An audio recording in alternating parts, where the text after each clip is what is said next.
Welcome to tonight's edition of Newswatch here on Hope TV. I hope you had a wonderful evening. My name is Melissa Odor. On the sign language interpretation is Boniface Muredi. Newswatch begins now. Our legislators in the bipartisan teams from both the Azimio Umoja and Kenya Coalition and the Kenya Kwanza side have agreed on some ground rules that will guide their talks. Addressing the press, Azimio team leader Otiende Amolo and his co-chair Senator Enoch Wambua reiterated the 4 issues that had led to the mass protests that rocked the country last month. Kakamega Senator Boni Khalwale, who represented the Kenya Kwanza team, raised 7 points of discussion. The 2 teams will resume the talks on Thursday morning.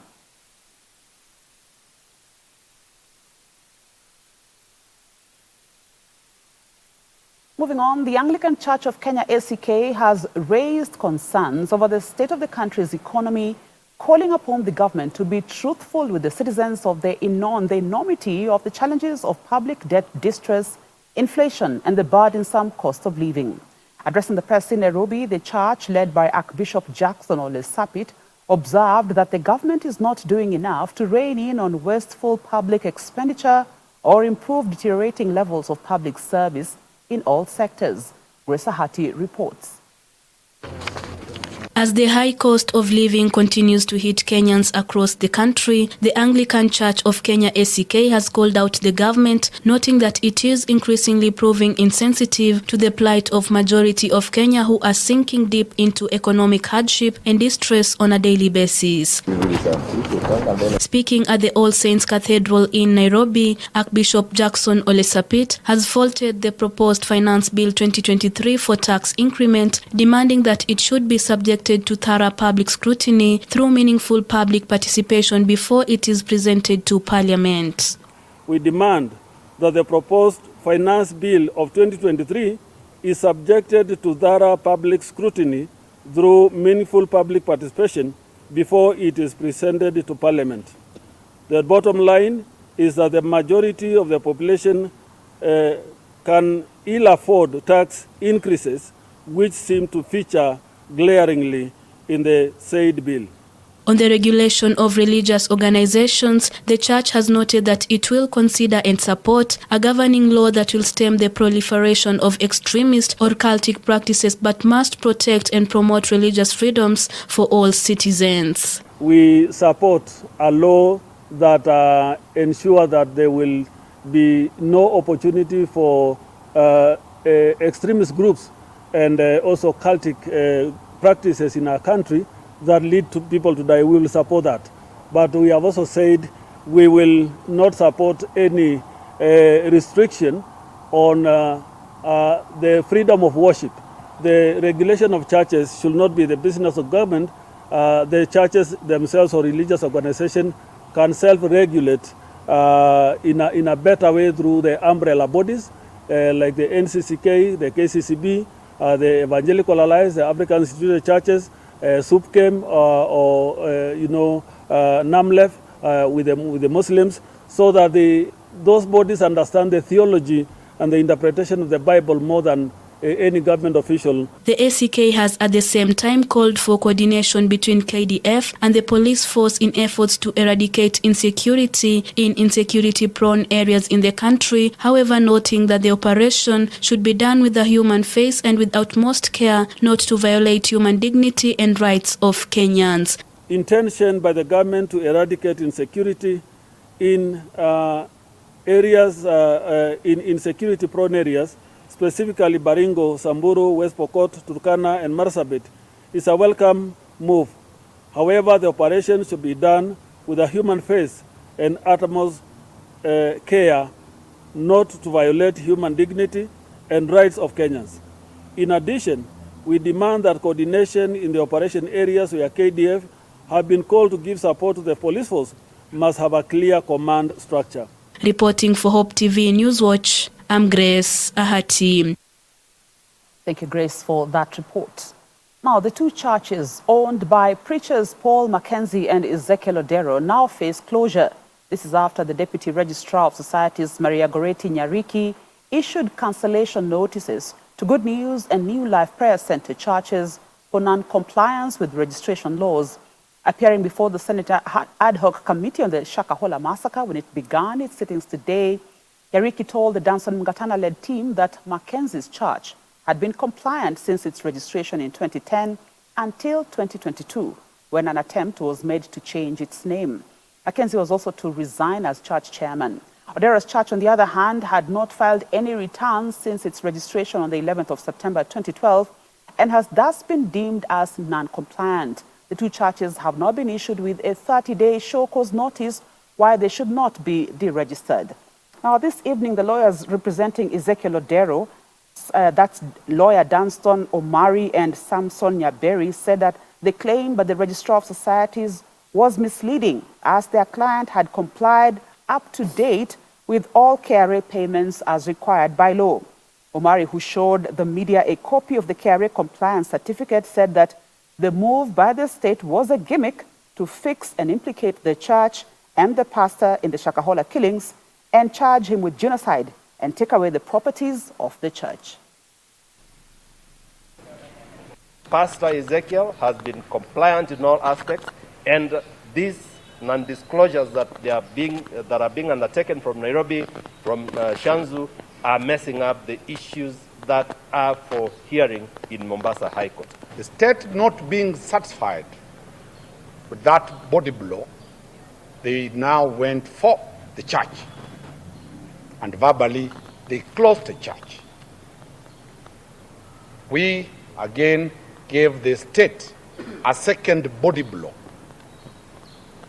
The church is now operating courtesy of the judgment or the ruling and directions of the High Court judge in Mombasa. Our Interior Cabinet Secretary Githure Kindiki has this morning held bilateral talks with the United Kingdom Security Minister Tom Tagenhart, which focused on community security, prevention of violent extremism, counterterrorism, regional security, immigration crimes, among other things. The two countries also signed the Kenya-UK Compact 2023. The two leaders noted the changing face of national, regional, and global security threats and the need for cooperation and strengthened partnership to tackle these challenges. Professor Kindiki said the two countries will engage in training of police officers to enhance policing capabilities in order to manage the changing global security situation. On his part, Dagenhart said the agenda is ambitious and informed by the needs of the citizens living in the two countries. This arrangement began sometimes back in 2015, was refreshed in 2018, and we've just signed off a new phase to allow Kenya and the United Kingdom to continue collaborating in the fight against terrorism, in the fight against cybercrime, in the fight against organized transboundary crime, including, but not limited to, trafficking in persons, and also illicit financial flows. The isolation of the old days doesn't exist anymore. The challenges that face the region at sea, on land, in cyberspace, challenge us both and challenge us together. And so working together is the only way to secure the British people, just as it's the only way to secure the Kenyan people. The agenda that he has set out has been one that we've been working on together for a long time. It's ambitious, it's based on the needs of both of our nations and all of our people, on reinforcing and securing the living bridge that binds us between the communities that live in either country and, for many of our citizens, in both. And Investment, Trade and Industry Cabinet Secretary Moses Kuria has led the Kenyan delegation for bilateral ties in Indonesia. Speaking in the capital, Jakarta, when he met with the Indonesian Minister for Coordinating Ministry for Maritime Affairs, Luhut Binsar, CS Kuria said Kenya and the Southeastern Asia nation are in talks to sign a preferential trade area agreement in order to deepen bilateral relations. Kuria said the two countries are exploring ways to deepen two-way trade volumes, and the Kenyan delegation was eager to learn some of the fiscal and non-fiscal incentives that Indonesia offers to investors and how the Asian nation has managed to keep its inflation levels down. You have a very elaborate strategy on fiscal and non-fiscal incentives. The special economic zones is a mirror of also the special economic zones that we have in Kenya. We also have our export processing zone, and indeed the chief executive and the chair of our export processing zones, they are part of my delegation here, because we believe that we have to continue giving incentive to investors, to manufacturers, to exporters, to make Kenya a destination of choice.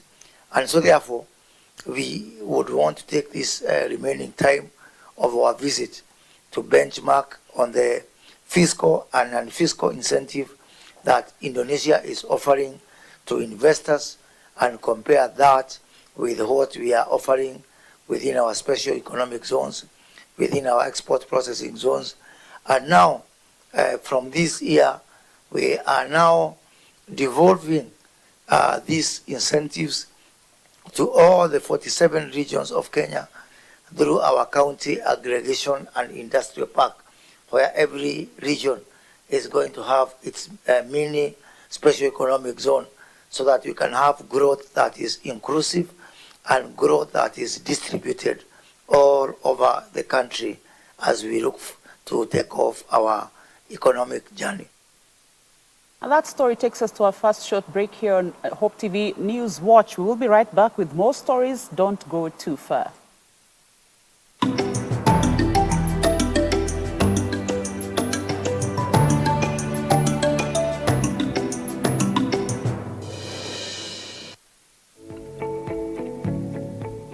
Next on Adam's Cave. Most men by instinct hate to ask questions, hate to let somebody else teach them, because it makes them feel less of who they are. It doesn't take a stupid man to fail in marriage. No. It just takes an unlearned man, an uninterested man, an uninvolved man. And that's where most men fall into. They are not dumb. These men are geniuses at the office. They are great at what they do, but they're just unlearned when it comes to marriage. Pastor Kingsley Okonkwo takes us through the topic, Show Yourself a Man. That's on Adam's Cave this Friday on Hope TV at 8 p.m. and on Hope FM at 7 p.m. This week on Testify. For those 3 nights that I was in that holding cell, no food. What do you mean? No food? Like food, there's no food provided? Tell you know how the Bible says, search for me while I can be found. Right, yeah. There are some spaces you will be forced into them. Only on Hope TV. Look and live.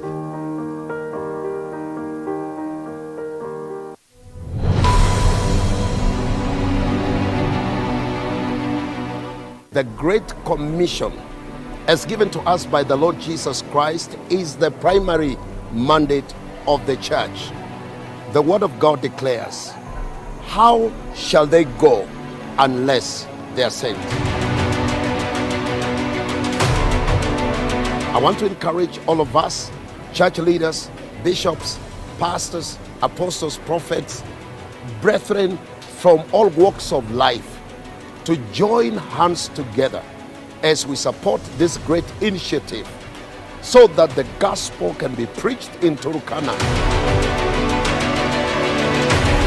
We have a Sunday that has been set apart, and this is May 14th. May 14th at Sitam Valley Road from 3 to 5 p.m. We shall gather, not for anything else, to worship and put our resources together. The Lord bless you as you prayerfully consider to support this great initiative.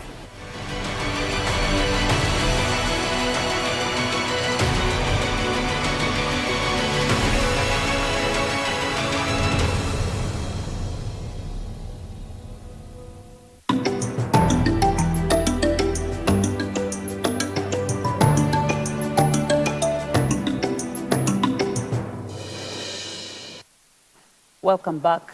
Now, one person died while several others sustained injuries after a lorry lost control and rammed onto stationary vehicles, border operators and other bystanders, in Migori town. The lorry was heading to Sirare town. Emergency ambulance services that arrived at the scene said they had responded to a mass casualty incident with several casualties evacuated to nearby hospitals. Suna East Sub-County Police Commander Esau Nchokorodi said 7 casualties were seriously injured while 3 others suffered soft tissue injuries. Witnesses pointed out that the stretch between the bridge and the Kenya Power office is a potential accident scene in waiting. The accident occurred just a few meters from the spot where another lorry killed 8 people during the Easter holidays.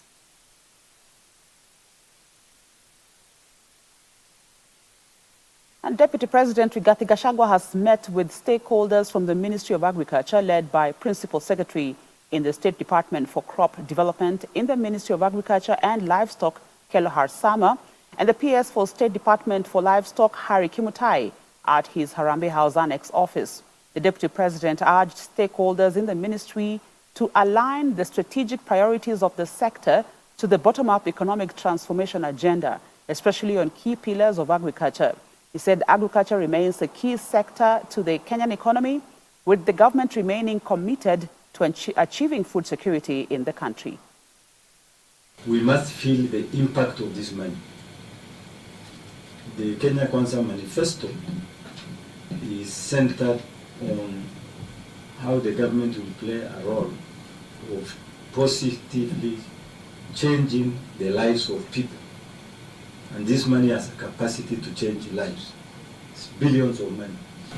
Agenda of the Kenya Kwanza government is going to be done because we have the priority areas and the value chains that have been picked that's supposed to be prioritized so that Kenya Kwanza is able to deliver as per the manifesto that they promised the people. So we are guided in Nanyuki, and we have the 5 areas of which the State Department for Livestock, for example, has been given leather value chain, dairy value chain, to spearhead that as well. Crops as well as textile, edible oils, and other value chains that the area department is aware of. We want the principal secretaries to align your projects with the Kenya Kwanza plan. Food security, universal health coverage, digital superhighway, and the creative economy, and housing. Embu Stadium, that has been under renovation for the last 3 months at a cost of 300 million shillings, in readiness to host this year's Madaraka Day celebrations on the 1st of June, is almost complete. About 80% of the work on the 8,700-seat capacity stadium is complete, according to the contractor, Modern Precast K Limited. The work is being done under the supervision of the Kenya Defence Forces KDF. Project manager Sagar Sagani said the work was on schedule towards the delivery of the stadium by the 20th of this month, when Interior Cabinet Secretary Kithure Kindiki is expected to make an assessment tour. Embu County Lands and Urban Development CEC Raymond Kinya said the contractor had lived up to their expectations in terms of timing and maintaining the standards despite the challenge of rainfall. We have done, let's say 80%, more than 80%. Now it's going on, work is painting, another gypsum, roofing. So let's say there is minor repair is going to be remain. Then that one we are going to deliver before 20th May this month. We are happy with the progress. We are happy with the timings in terms of what we anticipated. The contractor has done a good job by keeping time and maintaining the standards. We are glad that the work is going on very well, and we are also happy that he's satisfied with the pace of the progression that is there in terms of preparedness. We are also glad that he's happy also with the quality. On to the international scene now. Pakistan's former Prime Minister Imran Khan has pleaded not guilty to corruption charges a day after his arrest sparked nationwide protests. Khan was indicted on charges that he unlawfully sold state gifts during his premiership In a case brought by the Election Commission, he denies the allegations and says he fulfilled all legal requirements. Nearly 1,000 people have been arrested, and police say 8 people have died nationwide in the protests. There was tight security at the police guest house where he is being detained, which is also serving as a courtroom. Conviction would disqualify the former cricket star and prime minister from 2018 to 2022 from standing for office, possibly for life. Elections are due later this year.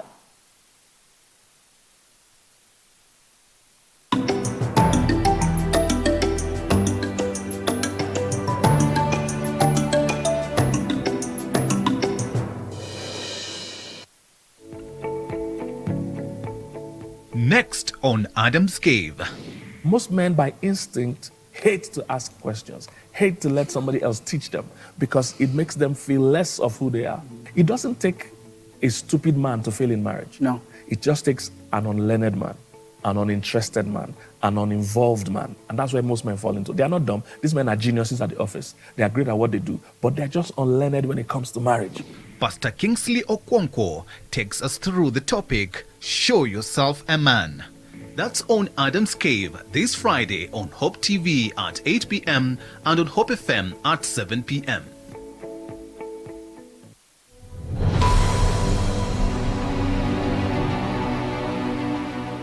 Reverend Ambrose Nyangao, Senior Pastor of Parkland Baptist Church, inviting us for this amazing thrust into Turkana. We are calling it Multi-Destination Mission. We need missioners. Many of them will be young people, and these young people need your support. They need resources. And we are asking that many will be able to engage and come on board. We shall have a medical camp. We need medical supplies, and we need your presence in a mighty way. Your prayers will be key. Resources will be key. We want to touch this nation through this county of Turkana, and God will richly bless us as we connect.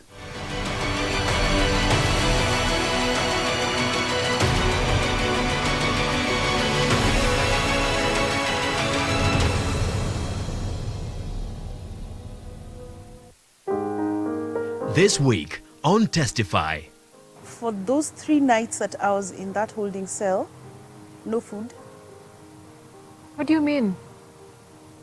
No food? Like food, there's no food provided?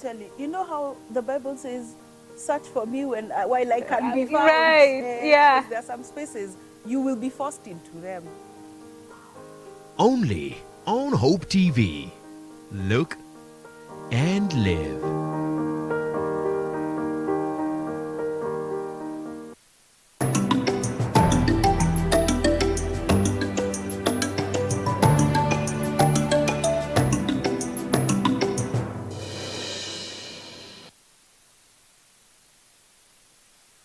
To business news now, regional audit firm PKF Kenya has called on the government to develop a consistent tax policy to ensure that all sectors know what to expect each year ahead of the Finance Bill 2023, which was tabled before the National Assembly last week.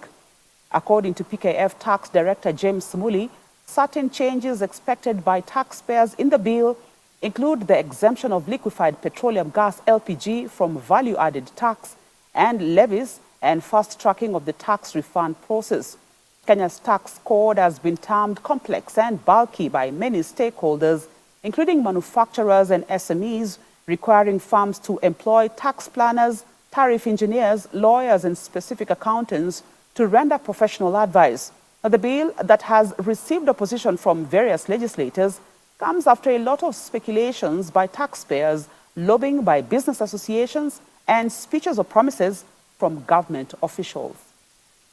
The issue of turnover tax is an issue that any upcoming business would want to take up because it's a simplified tax, as opposed to having to account for taxes and the expenses and all that. And turnover tax has existed for a very long time, and it has been the incentive for small businesses and medium businesses to actually comply with tax.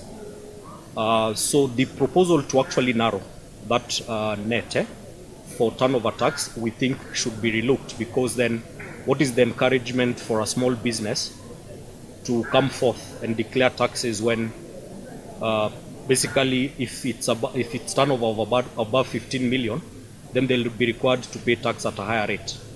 Although they'll be allowed the expenses for the same, but the challenges and the difficulties that comes with having to account for expenses against income is another issue. And you see that issue also speaks to the fact that generally the taxation regime in Kenya seems to be very complex. And we always keep talking about the government needs to increase the tax base. But then the question is, even if the tax base is increased, how does a common business, a small business on the street, remit taxes? They will need access to the internet. They will need access to iTax platform.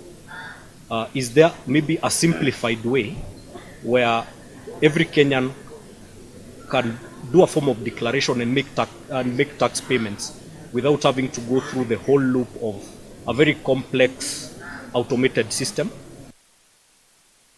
Still on the finance bill, the Kenya Union of Special Needs Education Teachers, KUSNET, has called on parliamentarians to reject the finance bill fronted by the National Assembly Majority Leader Kimani Ichung'wah, proposing a 3% deduction from workers' basic pay to go towards the National Housing Development Fund. KUSNET Secretary General James Torome said the move was undermining the hard workers who are already committed their pay slips to many other deductions in terms of loans and mortgages are being subjected to. Torome said the workers will not accept the move since they were not involved in a public participation forum where they would have given their views. He called on the National Housing Corporation to give a data of the houses they have built so far, their locations, and who occupies them as a way of building confidence with their clients. We are calling upon all members of parliament in this country to reject in totality the finance bill which was drafted by Honorable Ichung'wah. The Kenyan workers cannot afford the 3%. We don't know where the government is coming from. Majority of workers in this country, they have mortgages which they are paying. They have loans from different financial institutions which they are paying. And at the same time, we are asking the same government, it is the time to increase salaries for all the workers in this country. But now deducting the little what they have and the economic situation in this country, we are not reading from the same script. And if the members of parliament are going to push this bill and it goes through, we are going to use all means, including maandamano, sit in, and also involve the ILO. The government has lost the focus completely. We have the National Housing Corporation. Let us be told how many houses have been built by the same organization, who occupy them, and where are they? Now, there is growing optimism that the East Africa real estate sector will continue to witness an increase in capital investment, chiefly from international real estate funds and institutional players. According to Stanbic Bank's head of African real estate, Niyi Adeleye, the interest in the region has been fueled by a dynamic macroeconomic environment that has created opportunities for investors to look up to the region for diversification opportunities, as well as search for niche markets. Niyi was speaking ahead of the upcoming 10th Annual East Africa Private Investment Summit, set to take place next week in Nairobi. Property analysts have remained cautiously optimistic about middle-income residential, student housing, corporate accommodation, and data centers, as well as performing retail and office sectors.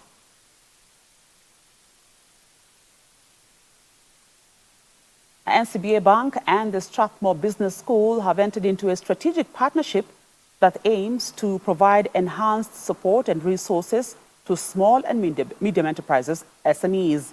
NCBA's SME clients will gain exclusive access to a wide range of business courses offered by Strathmore Business School at discounted rates as part of the collaboration that aims to equip SMEs with the necessary knowledge and skills to overcome business challenges, seize opportunities, and achieve sustainable growth.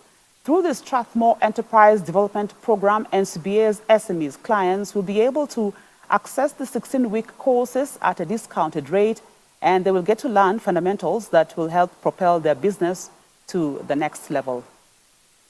We are an institution that focuses very much on the development of entrepreneurs, among other executive programs and other academic programs. Entrepreneurship development is very important to us because we know this is the space where we shall be able to create more jobs and more opportunities for our young people in this country. This partnership brings together our institutional capacity to develop entrepreneurs. As they grow, NCBA is then going to be able to service their needs. They will grow more, and there are certain indicators we are looking out for. The growth of those businesses, the employment they will generate, and increased access to finance. Those are some of the outcomes we are very keen on from the program criteria for success. SMEs are a very important part of our participation in this market as a key bank, as leading bank in Kenya. SMEs are drivers of the economy, job creation, innovation, and creating opportunities for people. Employment is difficult to come by. And so we're very keen that in continuing to support SME, we're helping Kenya grow, we're helping the economy develop.